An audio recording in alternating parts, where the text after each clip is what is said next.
Time to talk Cowboy basketball with Oklahoma State head coach Steve Lutz, and most recently, an 87-76 victory in Gallagher-Iba Arena over number 25 UCF.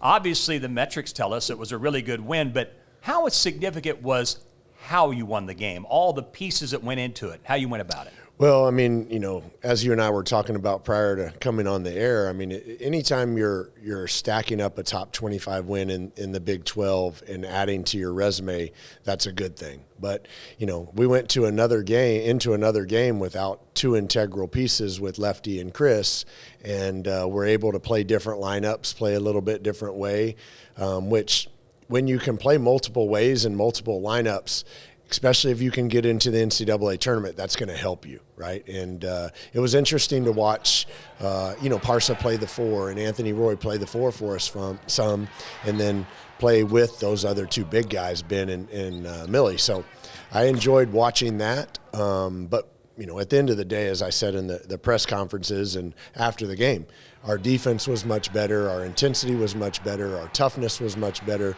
Collectively, we were connected more as a group on the defensive end, and that started, that set the tone for the game, and it carried us through. Well, and let's hone in on the three-point shooting. Last 5 games, I think you'd allowed about 12.5 threes per game. Opponents were shooting 41%. Complete flip last night. UCF goes 7 of 33 from 3. That's 21%. They are averaging about 9 made threes per game. So with all of that, what changes did you make? What happened after the Tech game when you gave up 17 threes, and what led to the performance against UCF? Yeah, well, I mean, obviously getting your butt whipped on the road, that struck home with those guys. I mean, we watched every single three-point attempt at Texas Tech as a team. And, in 85% of those makes, we were there, but we were late. Or we were not there with enough force. We were not there with enough sense of urgency. And when you're playing good players, which everybody in the Big 12 has good players, when you're playing good players, if you don't make them miss, they're going to make it more times than not. So there's a big difference between making them miss and hoping that they miss, right? Sure. And I thought that we had a better sense of urgency of being there on the catch when Central Florida's guys caught the ball, and having a stick hand up and having a opportunity to affect their shot versus allowing them to shoot the way that they wanted to shoot. On the offensive end and on the defensive end, Kanye Clary matches his season high. He has 18 points. He nearly got a triple-double, 18 points, 9 rebounds, and 8 assists.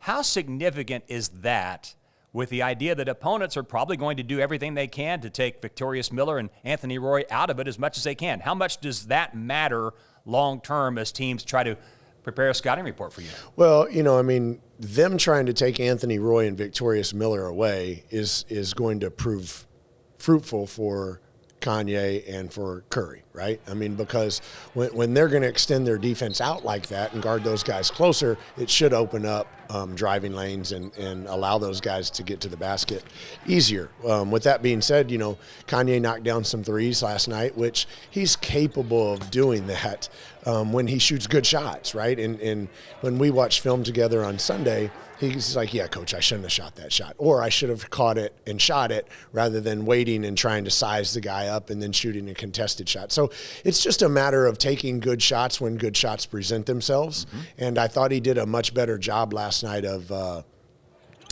taking the shot that was available to him, whether it was at the rim, whether it was kicking the ball out, when the shot was not available, or just having an overall better floor game. Parsa Fallah, when he's been full speed the last month, he's averaged about 21 points a game. He had 24 last night. UCF did not double-team him. How significant is that? Because they decided to take him on one-on-one, and he made him pay. Is that another long-term significant development of what he was able to do when a team chose not to double him? Yeah, well, again, I think that Parsa's a good player. And when we can get him the ball, and I've said this before, I think we need to get him the ball some more.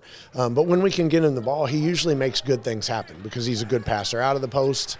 I thought last night when we played him at the power forward and he was able to pick and pop, and hit a three, showed some of his versatility. So, we just need to, as with all of them, we need to keep them all healthy and on the floor and get them on the floor together so we can start getting some continuity and we can learn to play with one another. It's just really hard. I don't think that this team has reached its highest potential yet because we haven't had the lineups together for enough minutes to know exactly how to play with one another and be effective in doing so. Yeah, speaking of the injuries, I think basically every player in your rotation has missed games, some of them several games. Have you ever been through anything like this? I mean, this has been crazy. We're barely into January. Yeah, I don't know that I've ever been a part of anything like this. I'd probably have to think long and hard. But, our medical staff does a good job, and they work hard at it, and the guys work hard at it. I mean, sometimes you just have fluke injuries, right? I mean, sometimes you roll an ankle, sometimes you throw out your back. But, we've got to get healthy for us to be a force moving forward.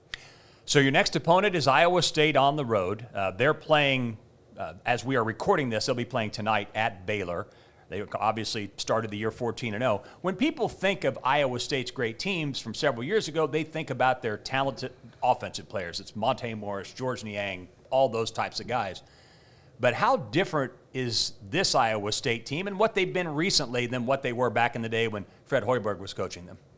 Yeah, I mean, obviously, I think Fred's doing a fantastic job at Nebraska, so yes, let's not knock him. But I just think from a overall standpoint, TJ is tougher and grittier and grimier defensively. I mean, obviously they force turnovers at a high rate. They're almost always in the right place at the right time. They're always there on their double teams in the post. Their rotations are good. Very few nights are they not on top of their game defensively. And that's impressive to see and impressive to watch. He obviously has had a little bit of carryover from last year with keeping that roster intact, at least the key components. And that makes things a lot easier and a lot better. But, it's crazy. You think about it. You played at the number 15 team in the country. You beat the number 25 team in the country, and now you're going to number 3 in the country on Saturday, and then you're going to have Baylor here on Wednesday. Like this league, or next Tuesday, this league is just unforgiving, right? I mean, you're going to have it every single night. And, boy, none other than Saturday afternoon in Hilton Coliseum are we going to have our best. Well, speaking of carrying over, last year you beat the Cyclones in Gallagher-Iba Arena 74-68. And the reality is Tamin Lipsey, who's probably one of the best point guards in the country, he had a rough game. He scored 9 points. He was 3 of 11 from the field. He had 4 assists and 4 turnovers. Is there anything you did to him in that game that might carry over to this game? Yeah, no? if I remember correctly, Dave, let's not tip our hat to ourselves too much. He had an injury to his wrist. He was a little banged up. He was banged up, so we didn't get him at his best. But with that being said, I thought that Arturo and Khalil did a good job on him, and we all did a good job on him collectively. But we're going to have to be extremely focused. And we're going to have to take that hard hat with us to Ames on Saturday in order to give ourselves an opportunity. But it's another great opportunity to go stack number one, a road win, which we haven't gotten this year in the Big 12, and we didn't get last year in the Big 12. But more importantly, it's another opportunity to go on the road and play well to continue to build your resume moving forward. And while it sounds strange, the Hilton Coliseum has been friendly for Oklahoma State. The Cowboys have won 2 of their last 3 games in Ames, and both times the Cowboys were underdogs. For head coach Steve Lutz, I'm Dave Hunziker, and we'll talk to you on Saturday.